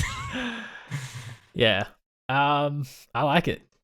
Yeah. It's a lot more active, your version. Yeah, it's Yeah, I would also like it if there was some more turmoil going on for the characters. Like I was thinking for Jessica Jones's motivation, you know, it was kind of peculiar about that kid with the mother who was like, this very like brass kind of kid who's, you know, maybe like a reflection of Jessica Jones. Mm-hmm. I think you could maneuver her presence into some sort of motivation for Jessica Jones. Because you know, I thought like when that kid was like, "Oh, she's not gonna help us. She doesn't give a fuck." Like, that is exactly the kind of thing that would motivate Jessica Jones. Yeah. I mean, I was fishing for an angle there, and I was like, profit seems like a really easy one for Jessica because she needs to pay bills. Well, it's the kind of thing where like she would have two sources, and the overt one would be, the one she tells people would be, I'm going to make money off this, where it's really, you know, exactly, because she wants to help the kid, yeah. Which would work really well if you called that parallel a bit more explicit, and you were like, she obviously sees herself in this kid. Maybe she isn't going to even consider the case until the kid mouths off, and then she's like, oh, it's like that, is it? And that could be what piques her interest. And be like, why don't you fucking tell me more about your dad then, huh? And then that's, you know, like you could kind of see how that would all fit together. Yeah. I noticed, I only found out the other week that, you know, in Jessica Jones season 1, that girl she's trying to help for the majority of the season, that's the actress from The Boys, plays Starlight. Yeah. I was like, oh yeah. Small world. Yeah. It's good stuff. Yeah, we just made it darker and muddier and active. Again, those are just the kinds of stories I tend to write, but I think the biggest thing is like you gotta give Danny and Colleen more to do because they just currently float around, and I like I think in excising Elektra, you get a lot more room to sort of have them do an investigation. Which, because otherwise it just kind of feels like they're hanging out. And because they don't have a plan. They're just like, oh, we need allies or whatever. And you're like, that's not okay. So you're just going to wait till allies show up, I guess? They are just kind of hanging out, aren't they? Just kind of there, Yeah. Okay, well, I think that'll do it. Next time we're talking about episodes 3 and 4 of The Defenders. We'll see how we go, but we might end up chunking the next ones differently after these two because I imagine it gets bad is my intuition. So we might accelerate the groupings for the last 2 episodes, but we'll see how we go. Okay. Yeah, episodes 3 and 4 for next time. So definitely watch those if you're watching along. Pat, where can people find you on the internet? People can find me on YouTube, Spotify, SoundCloud, iTunes, and Stitcher. Our podcast is called A Method to the Madness. You might have to type in A Method to the Madness podcast on YouTube for us to pop up. We also have a website, amttm.com. You can find all our socials from there. Love it. All the links are in the show notes all the time for all of that stuff. If you guys obviously like what we do at Zero Indent, you'll love what the guys do over at A Method to the Madness. You can find everything we do at ZeroIndent.com or YouTube.com/@ZeroIndent. We appreciate the heck out of all of you supporting us on Patreon, and you can find our merch and all of the books that we sell over at UnderInk.Press. If you like this show, you will like my Sherlock book. It is sort of doing similar things. It's a bit more academic and kind of historically focused. But if you like anything we do, I guarantee you'll enjoy it. That'll do it for this week. Appreciate the heck out of you guys joining us for the premiere of the Defenders season. We'll see you next time. keep investigating, keep hoping you'll run into allies out there, and maybe you will. Okay, maybe you get lucky. Maybe you're Daredevil and you don't realize it. maybe the Daredevil was the friends we made along the way, Pat. I think so.